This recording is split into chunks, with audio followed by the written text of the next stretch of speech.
श्रीमद् भगवद गीता का 18वां अध्याय। अर्जुन ने पूछा, हे मधुसूदन, संन्यास और त्याग का तत्व पृथक पृथक जानने की इच्छा रखता हूँ। श्री भगवान ने कहा, कामना वाले कर्मों के त्याग को ज्ञानी लोग संन्यास मानते हैं और विवेकी पुरुष फलों के त्याग को त्याग कहते हैं।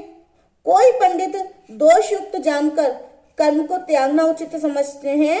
कुछ लोग यज्ञ, दान और तप आदि कर्मों के न छोड़ने को त्याग बताते हैं। हे भारत, त्याग के विषय में हमारा जो निश्चय है सो सुनो। त्याग 3 प्रकार के होते हैं।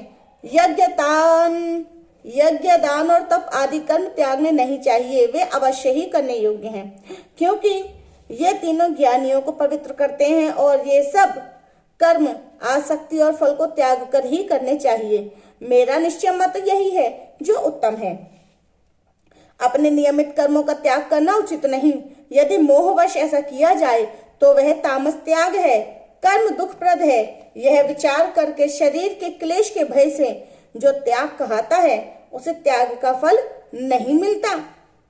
यह राजस त्याग कहता है। हे अर्जुन, अपना कर्म अवश्य ही करने योग्य है।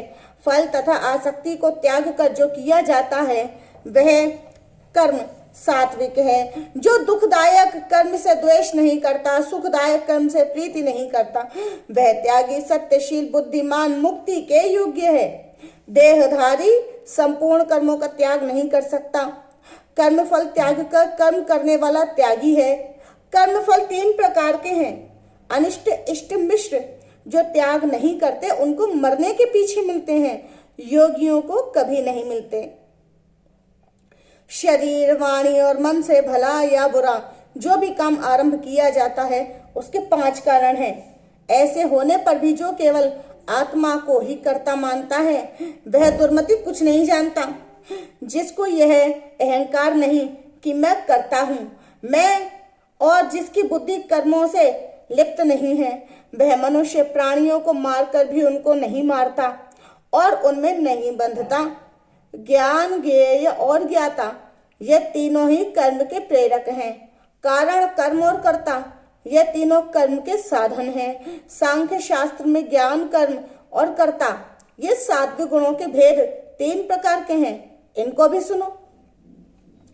जो सब भिन्न भिन्न प्राणियों में अविनाशी अविभक्त सत्ता को देखता है वह ज्ञान सात्विक कहता है। जिस ज्ञान से प्राणियों में नाना प्रकार की सत्ताएं दिखाई देती हैं उसको राजस ज्ञान जानो। ऐसा ज्ञान जिसमें बिना कारण और तत्वार्थ के जाने एक ही कार्य में लगा रहे अल्प और तामस है। फल की इच्छा न करके नियत किया जाता है सात्विक है।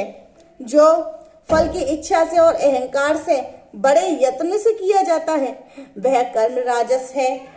जो कर्म परिणाम, धर्म का खर्च, दूसरे की पीड़ा और अपना पुरुषार्थ न जानकर मोहवश किया जाता है वह तामस कर्म कहलाता है। संग से रहित, अहंकार, धैर्य और उत्साह युक्त, सिद्धि और असिद्धि में जो समान रहता है वह सात्विक करता है।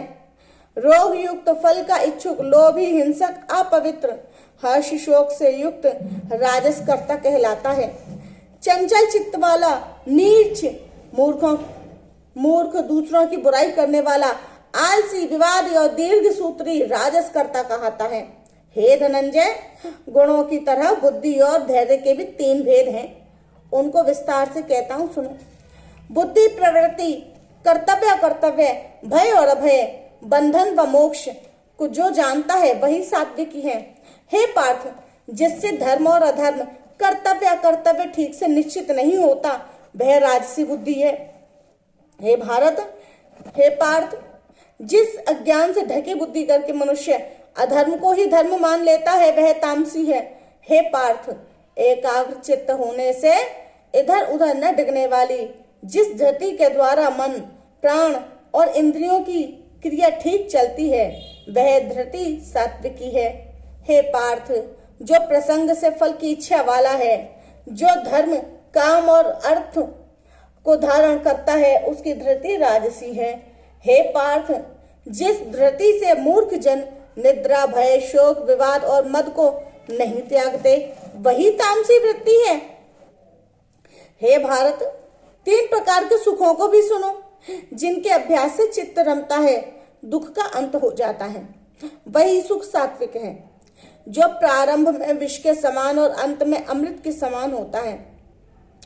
जो सुख आरंभ में अमृत तुल्य और अंत में विष के सदृश विषयों और इंद्रियों के संयोग से होता है, उसे राजस कहते हैं। जो सुख आदि और अंत दोनों में मनुष्य को फंसाता है, मोह में फंसाता है, जो नींद आलस से प्रमाद पैदा करता है, वही तामस है।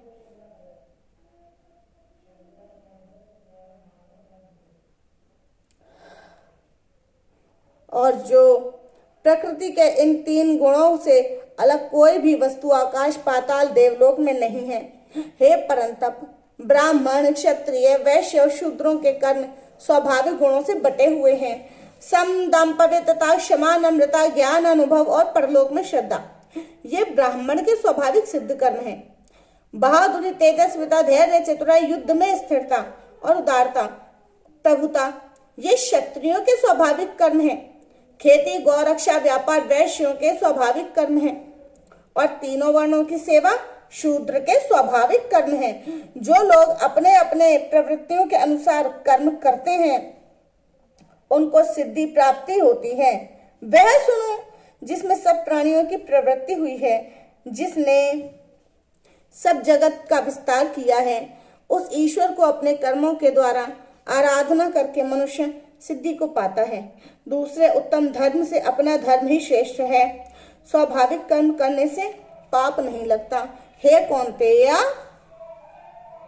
दोषयुक्त भी स्वाभाविक धर्म का त्याग न करें। सर्वत्र आसक्ति को छोड़ने वाला, आत्मा के जीतने वाला, इच्छा रहित मनुष्य संन्यास के द्वारा सर्व कर्म निवृत्ति रूप परम सिद्धि को पाता है। हे अर्जुन, इस प्रकार का पुरुष शुद्धि को पाता है। वह फिर किस तरह ब्रह्म को प्राप्त होता है, मुझसे सुनो। यही इस ज्ञान की परानिष्ठा है। शुद्ध बुद्धि से युक्त होकर धृति द्वारा मन को वश में लाकर शब्दादि विषयों को छोड़कर राग द्वेष से रहित होकर एकांत में रहने वाला मिताहारी वाणी और मन को जीतने वाला नित्य ध्यान युक्त और वैराग्यवान, अहंकार बल काम क्रोध व परिग्रह छोड़कर ममताहीन और शांत मनुष्य ब्रह्म भाव के योग्य होता है। ब्रह्म को प्राप्त हुआ पुरुष प्रसन्न चित्त होकर शोक व अभिलाषा को नहीं करता और जीव मात्र में समदर्शी होकर मुझ में परम भक्ति पाता है।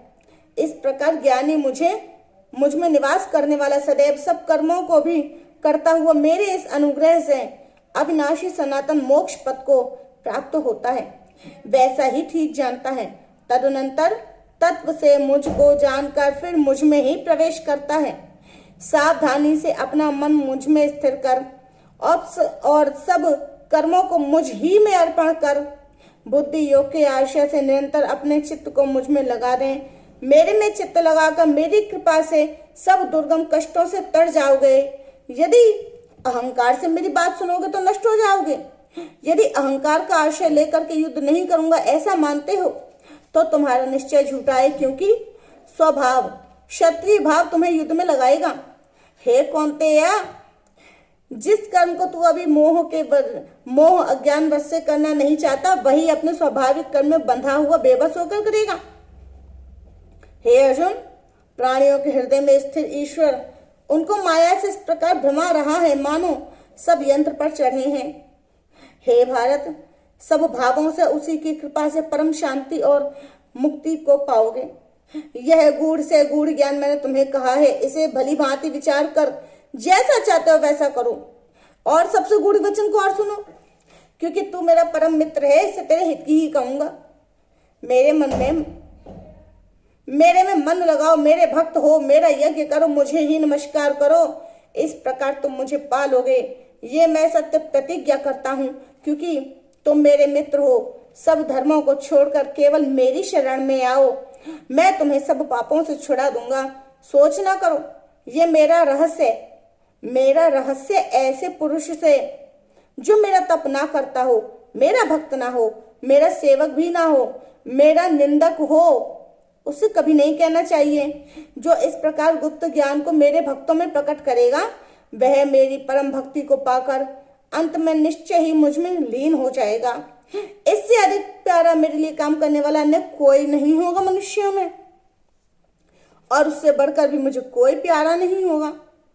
हमारे तुम्हारे इस धर्म संवाद को जो कोई पढ़ेगा, मैं समझूंगा कि उसने ज्ञान यज्ञ से मेरी पूजा की, और जो श्रद्धावान पुरुष दोष ढूंढे बिना इसको सुनेगा, वह भी मुक्त होकर पुण्य आत्माओं को मिलने वाले शुभ लोकों को प्राप्त होगा। हे पार्थ, तुम एकाग्र चित्त से इस मेरे कहे हुए उपदेश को सुना या नहीं? अर्जुन, तुम्हारा ज्ञान से उत्पन्न हुआ मोह नष्ट हो गया या नहीं? अर्जुन ने कहा, हे भगवान, आपकी कृपा से मेरा मोह नष्ट हो गया और स्मृति प्राप्त हुई। निसंदेह आपकी शरण में स्थित हूँ, और जैसा आपने कहा है वैसा ही करूंगा। संजय कहते हैं, हे धृतराष्ट्र, मैंने व्यास जी की कृपा से साक्षात योगेश्वर श्री कृष्ण जी के मुख से इस परम गुह्य संवाद को सुना। हे राजन, श्री कृष्ण और अर्जुन के अद्भुत पुण्य कारक संवाद को स्मरण करके मैं बारंबार प्रसन्न होता हूँ। श्री कृष्ण भगवान के उस अद्भुत रूप को स्मरण करके मुझे बड़ा ही विस्मय हो रहा है। हे राजन, मेरी ऐसी धारणा है कि जहाँ योगेश्वर श्री कृष्ण जी हैं और जहाँ पार्थ धनुषधारी हैं, वहीं राजलक्ष्मी, विजय, ऐश्वर्य और अटल नीति है।